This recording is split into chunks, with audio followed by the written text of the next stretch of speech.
Went to a restaurant yesterday for lunch. Thank you very much. And I'm sitting there. Nice restaurant, you know. I thought I'd treat myself to a nice lunch. I'm sitting there, and this couple comes over with their 3-year-old kid. Nice little kid. Nice little boy kid. Sitting there. They order their meal. I'm waiting for my meal to show up. The kid all of a sudden picks up the silverware on the table, the spoon and the fork. They took the knife away from the kid because he could stab somebody, I suppose. And the kid starts banging on the table with the silverware. Really, really loud. The parents don't do anything about it. And I really felt like standing up, walking over to the table and taking the kid and throwing him out the window. But you're not allowed to do that, apparently. Especially when it's not your kid. And throwing kids out windows, frowned upon in our society. But that was what went through my mind. That was a scenario that I had composed in my head. The kid just wouldn't stop, and the parents would not stop the kid. They thought the kid was being occupied by banging on the table with the silverware. And I could see other people in the restaurant turning around, looking at the kid, and they're saying, "Isn't that adorable? Look at the little kid, going to be a drummer someday." No, going to be thrown out a window someday. Your kid's annoying.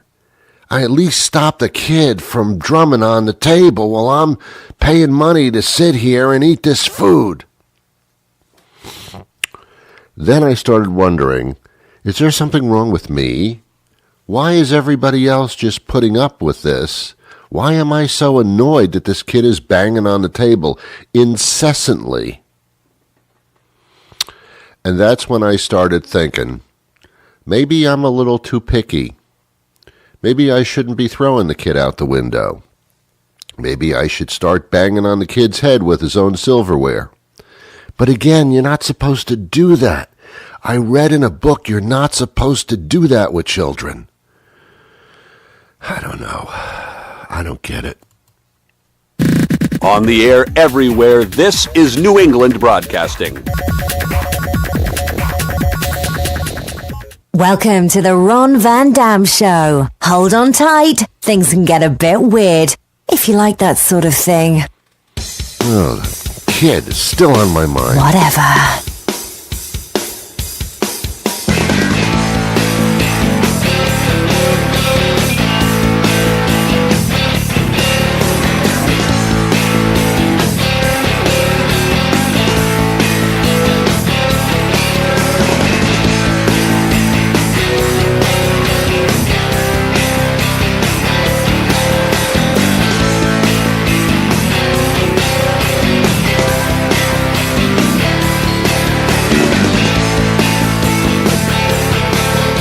Good morning, good afternoon, good evening, good night. It's the Ron Van Dam Show.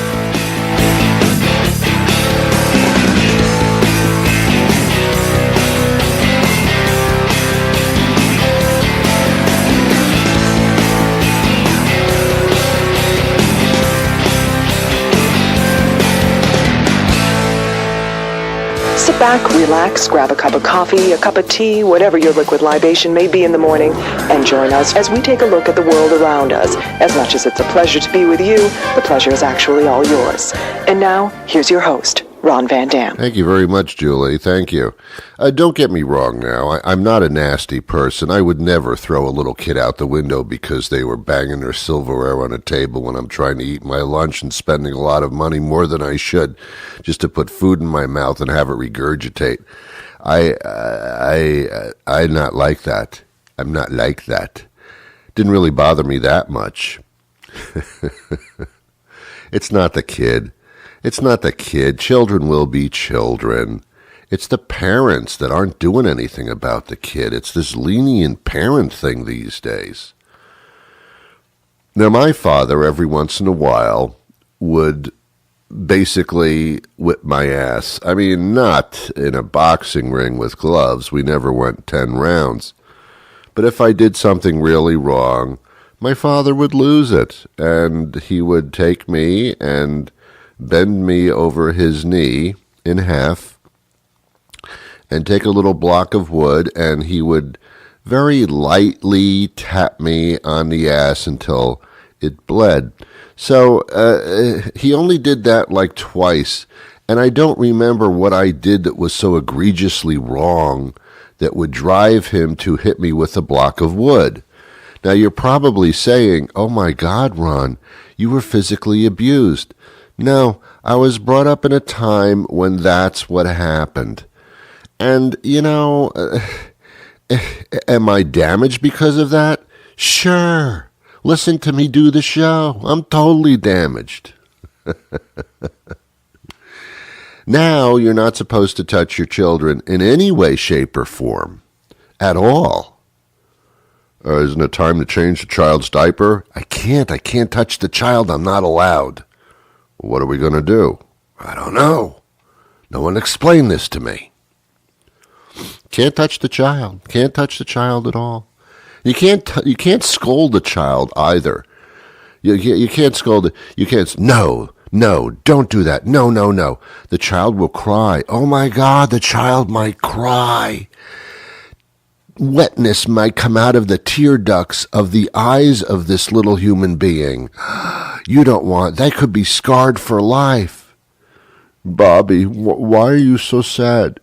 Because when I was 4 years old, my father made me cry. I had actual tears and moisture rolling down my cheek, and I've been, since a little child, I've been damaged.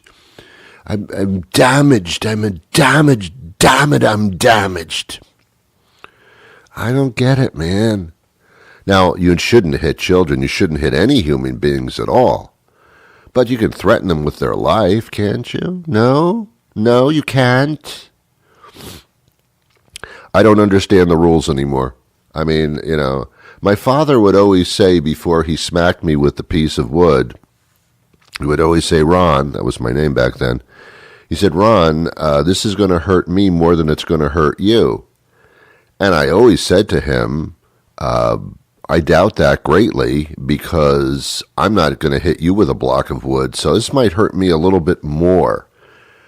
And my father would hit me even harder because of my wise-ass comment back to him. But of course it did hurt me more than it was going to hurt him. I think he was referring to the emotional damage that it would cause him. Son, I didn't want to hurt you, but my hand just picked up a block of wood and I was out of control. Yeah, you're not supposed to be out of control when you're doing that to a kid. You can't hit kids. You can't do that. They'll take the child away from you. And then you've got a real choice. Let's see, should I hit the kid or have him just taken away forever? Tough one. And don't get mad at me for talking about this way because I'm being sarcastic and I'm being extreme, but I do say that there's a very different way of the way kids used to be raised not that long ago and the way kids are raised now. You've got to be so freaking careful with these little human embryos running around. They just, you can't touch them, man. Don't ever touch them. And don't say anything that's in any way demeaning to the child.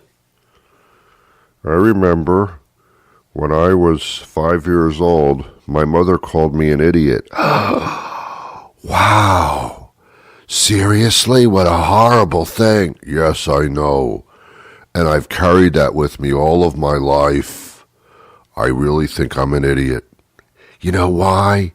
'Cause you are. What? My mother was right? Of course she was right. She knows you better than anybody else. You're a walking idiot. Come on. I don't care if you're 4 years old or 36 years old. You're a walking idiot. Oh, my God. You see, here's the problem, kids. Here's the problem. This is the problem with all of this, the coddling. And again, never hit a child. Don't ever do that. That's, no good. Don't hit a child.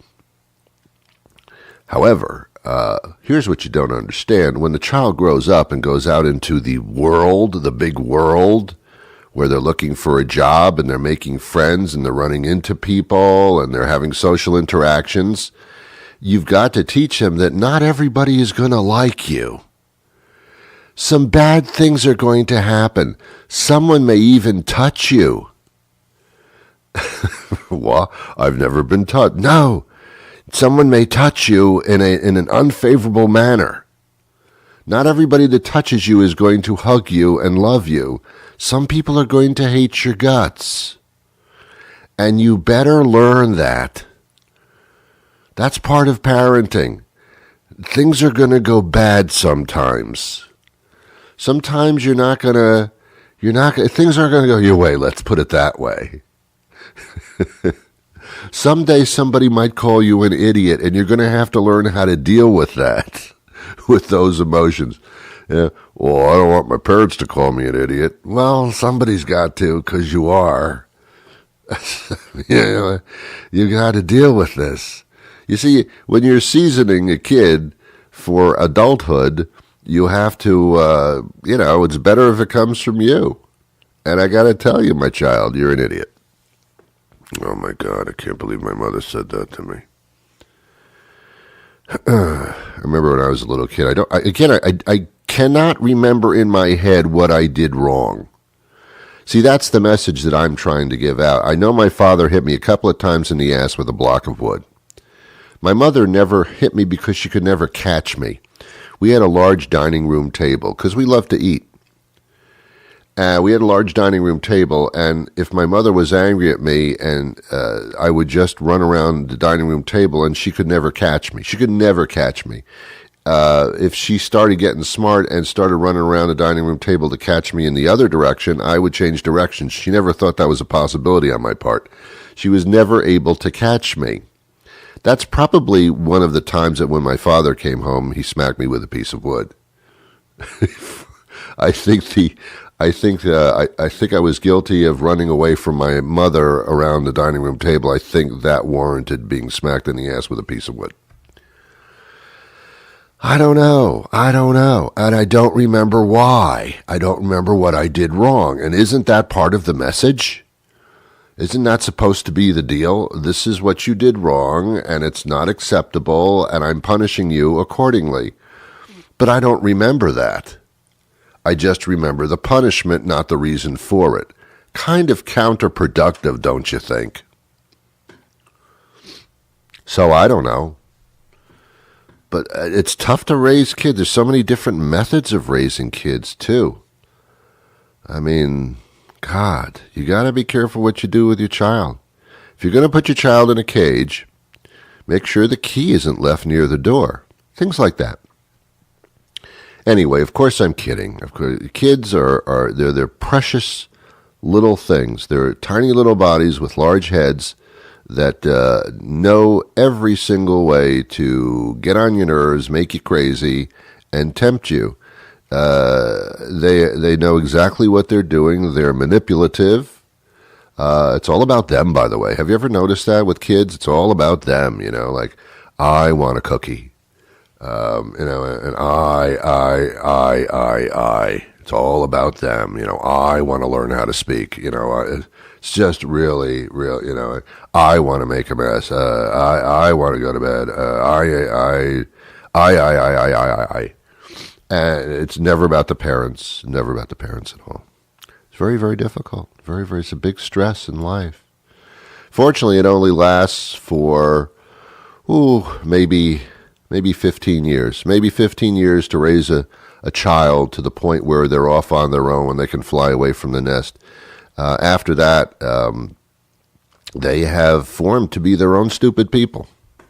Just like the stupid parents who allow their kids to bang their silverware on a table in a restaurant where I'm trying to enjoy my lunch. Just like those stupid parents. Oh! Yeah, I call them stupid. I don't care. I don't care at all. Please be quiet. Please be quiet. Please be quiet. Please be quiet. Please be quiet. Please be quiet. Please be quiet. Please be quiet. Okay, I'm sorry. Thanks.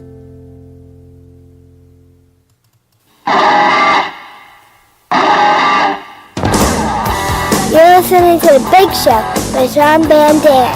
I wish I could listen to it too, but sometimes he says bad words.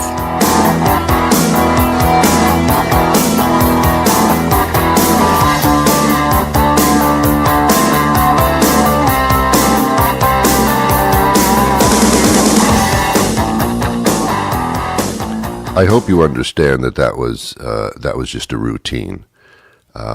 Children are wonderful little things, and see, here's the thing: I love my children to death. That wasn't necessary. I love my children, always have, always will. It's your children that I don't like. It's other people's kids that bother me. It's not every child. It's just yours. My children are fine.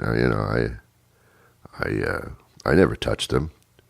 I was never involved. I was involved. I love my kids, but it's the other kids that I don't like. It's not that I don't like them. It's just that they're bothersome to me. They don't. They're of no consequence to me. See, other people, when they see little children, they stop and they walk on. Oh, how old is your child? She's 3. Oh, she's adorable. Oh, she's adorable. Yeah, at that particular moment, she may be adorable. Otherwise, she could be a complete terror. So, but, this is part of bringing up a young thing to maturity. I get it. And again, only a comedy bit. I really don't feel this way. Everything I said is not true. Went to a store yesterday. I love this store. It's way overpriced, but at the same time, I just love the name of the store. Every time I see the name of this store on the building, I just feel it's just odd to me. The store that I'm talking about is Staples. It's an office supply store. It's one of the only ones left. And I just love the name Staples because it is so stupid.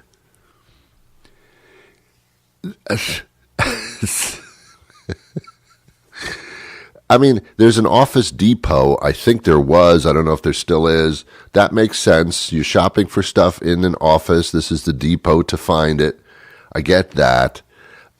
Staples, I just don't get that. I really thought when the thing opened, when I didn't know what it was, and I saw the store that said Staples on the building, I thought, my God, that merchandising is very specific. Jody, we're running out of Staples here in the office. Can you run down the store and get some Staples? I know just the place. There's a store down the street. It's gigantic, and they must have like thousands and thousands of different types of Staples because that's probably all they sell. So, yeah, I'm going to go to Staples. And also, we're getting low on pencils. Pencils? Damn it, where can I go for pencils? Can't go to Staples. That's obviously just Staples. Why isn't there a store called Pencils? Then I could pick up pencils. They probably have number 2 lead pencils, number 1, number 7, number 8, all the pencils in the world. They should call it Pencil World. But I don't know where I'm going to get pencils. I might have to go to Walmart. They have everything. Can't go to Staples. They just have Staples. Quite obviously, that's all it says on their building. Then you walk into Staples and you find out they have more than just Staples. Why don't you put that on the building? Even Bed Bath & Beyond says that, all right, we've got stuff for the bed, we've got stuff for the bath, and we got stuff that goes way beyond that, way beyond that. You're going to find cooking materials here, all kinds of things that are not part of the bed or the bath and actually part of the kitchen. So that's the beyond part. At least they've put that on the building. Again, as stupid as that really is. But Staples doesn't bother to go any further than just Staples. It should say on the building, Staples and some other shit. But it doesn't say that. Bad marketing. Bad marketing. I don't know. Here's an odd news story that is true. This is in Birmingham, England. It's tragic, but odd. A guy went to a movie theater. You know, now the movie theaters have the reclining chairs so that when you go to the movies, you can actually put your feet up. I don't know why that's a requirement now. I can't watch a movie without putting my feet up. I don't understand how that began. Sitting in a big comfortable chair watching a movie was good enough for me. Now for some reason my feet have to go up in the air, otherwise I can't see a movie. It's got to be a big cushy chair. It's really kind of stupid. It really is. But anyway, so this movie theater in Birmingham, England, had the big, cushy, reclining chairs, you know? And this guy was watching a movie, and he dropped his cell phone. Oh, my God, dropped his cell phone, went under the chair. He gets up from the reclining chair. The chair is in the reclining position so he can get underneath and get his cell phone. Gets down on his knees, starts crawling under the chair to reach his cell phone.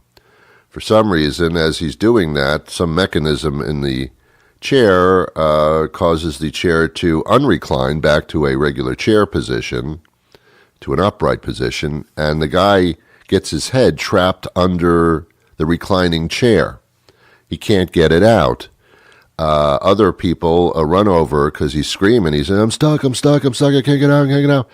And apparently the guy dies, not necessarily because his head was cut off by the reclining chair, because it wasn't, but he was so upset and so traumatized that he had a heart attack and died under the chair.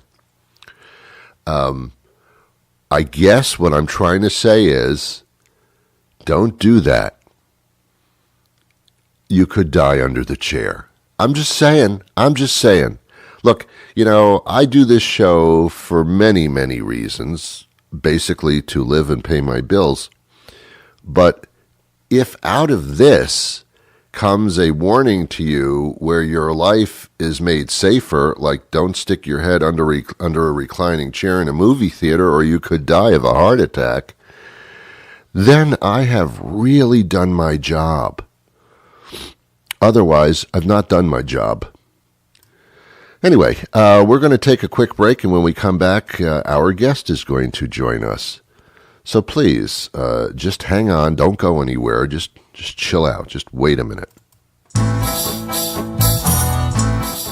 Gentlemen, have you ever been in the mood for a nice knish or maybe bagel in the schmear, but you're also in the mood for some exotic dancing? You can't find those in the same place. Until now. I'm Moishi Kaufman, inviting you to come visit us at Moishi's Knish and Strippers, the area's first genuine kosher deli and titty bar. Come in and rock out with your locks out and check out our dancers. These girls are so nice you'll plots, and they're all certified kosher. Maybe not the kind of girl you bring home to mother, but once you see Delia fold a dollar bill without using her hands, you won't care what mom thinks. Look, Bubby, you're in a strip club. That alone is enough to kill her. So live a little. Every Thursday, don't miss our buns and brisket buffet from noon to 6. Moishi's Knish and Strippers is closed on the Sabbath. Hey, we might be a little unorthodox, but we're not heathens. Hi, Ashlee. How are you? Hi, Ron. How are you? I'm great. I'm good. Everybody knows Ashlee. We were in sync right there. Yeah, it's going to be a problem. Anyway. Okay. We exchanged pleasantries at the same exact time, so I guess is going to go great. Well, you're probably halfway around the world. Let's say you are, and that'll explain it. Ashlee Piper is a political strategist. Chicago. Yeah, that's right. That's right. She's a political strategist. She's an eco lifestyle journalist and TV personality, as you know. She's also an author. Give a shit, do good, live better, save the planet. That's a very straightforward title for a book. No kidding around there. Nope. Nope. You know, we all think environmentally friendly, but I don't know if we all know exactly what that is. Well, it's different for everybody, and that's essentially why I wrote the book. Is you know, I wanted people to at least get to thinking about how they could kind of adopt their own brand of being environmentally friendly. And I think that there's a big stigma or concern out there that in order to be good to the planet, you have to completely overhaul your life, that it's expensive, that you're going to be wearing hemp clothing and looking crunchy. And so I wrote the book to really show people that small changes and shifts in their daily habits can actually help them to be more environmentally friendly without completely turning their life upside down. Yeah. There are other countries that do far better than we do, I believe. There are, yeah. I mean, Germany and Sweden, anywhere in Scandinavia, basically, is doing a pretty good job at incentivizing their populations to adopt more environmentally friendly habits. So, for instance, if you don't recycle properly, you're fined, and they actually put on different kinds of educational sessions to show people how the recycling system works and how they can become good stewards of that. So we're a little bit behind in those things, but just because there's not the legislation and kind of government regulation there around those things doesn't necessarily stop us from doing them well. No, that seems to be the thing today is companies and people take more responsibility than the government does, but that's besides the point. I don't want to get into that. Yes. So what can we exactly do? What are we doing wrong, or are we taking it too seriously? Give me some tips. Sure. I mean, I think the single biggest thing and most impactful thing that anyone can do to be more environmentally friendly is to eat fewer animal products. Yes. So I'm not necessarily coming at this with a vegan agenda, but there was, even before the book came out, there was a pretty compelling study in the Journal of Science from the University of Oxford that actually showed that in the world, livestock accounts for about 80% of farmland use, but only 18% of our calories. So they recommended that the single biggest thing that anybody can do is significantly reduce their meat and dairy and egg intake. And other studies have shown that it accounts for anywhere from 14 to 51% of global emissions, animal agriculture. So that's the easiest thing, just starting with your plate, reducing some of the animal products that you eat. And it doesn't have to be, for lack of a better term, whole hog. You can actually, you can kind of do this gently. And also it's a really enjoyable process. In the Boston area, you guys have a lot of great vegetarian restaurants, good places to eat. Other things that people can do reducing are reliance on what they call single-use plastics. So I'm talking about those plastic water bottles, any kind of disposable items. Bringing our own really actually does make a pretty significant difference, and it's a very easy thing for people to do. So some folks find this a little bit pedestrian, like, oh, I know I'm supposed to be bringing my own grocery bag, for instance, but it makes a huge difference because have you ever been to a landfill before, Ron? Yes, as a matter of fact. Are we going to go someday to a landfill together? Well, no, we don't have to do that. But yes, I have been to landfills, and it does open your eyes to the point where you never forget it. Right, and some of the most items that you see there, the biggest culprits usually that are just hanging out there creating methane as they don't biodegrade, basically, are going to be those single-use plastics, the plastic water bottles. They're going to be those coffee cups that you get every morning, the lids, the stoppers, the sleeves. So any kind of single-use disposable item, really doing our best to bring our own or refuse them. I think we were all kind of taught in school or growing up that it was reduce, reuse, recycle. But there's another rung of sustainability in that. There's another R, and that's really refuse. So that's part of reducing your consumption. It's just saying, no, I don't need a bag if I'm only buying one item, or no, I don't need a lid for my coffee cup. Small things like that really do make a huge difference, and they're not such, an inconvenience in our life. Yeah. What about clothing and personal items, cosmetics and things? Yeah, I think secondhand is king with not necessarily personal items, but with clothing and furniture in your home. Really using what we have here and what currently exists as opposed to creating new manufacturing burden and resource burden is the gentlest thing you can do on the planet. And there are so many great and really fashionable for men and women and kids options out there for dressing more sustainably by buying secondhand. As far as our personal care and beauty products go, buying things with as little packaging as possible that are packaged in recyclable or compostable containers, but also making sure that what we're buying isn't tested on animals. That's actually a pretty large practice still here in the United States, even though it's been banned in many countries and global economies. So really looking for the cruelty-free bunny symbol, for instance, so that we know that not only is the product good for the planet, but it's also good to animals, which in this book, I consider that to be a rung of sustainability. Yeah. One of my pet peeves is people littering the planet. Nothing makes me sadder than to drive around and see litter on the side of roads and highways and plastics just tossed into nature. And there's a lot there's a lot that I can do myself, but I also got to tell you, I get very perturbed when I see other people not following what makes sense. Yeah, absolutely. And a lot of the stuff that we see isn't necessarily even litter as we have kind of been taught to know it. Yeah. It's mostly things that fall off the truck. It's improperly recycled items that could have made its way to the recycling stream but didn't.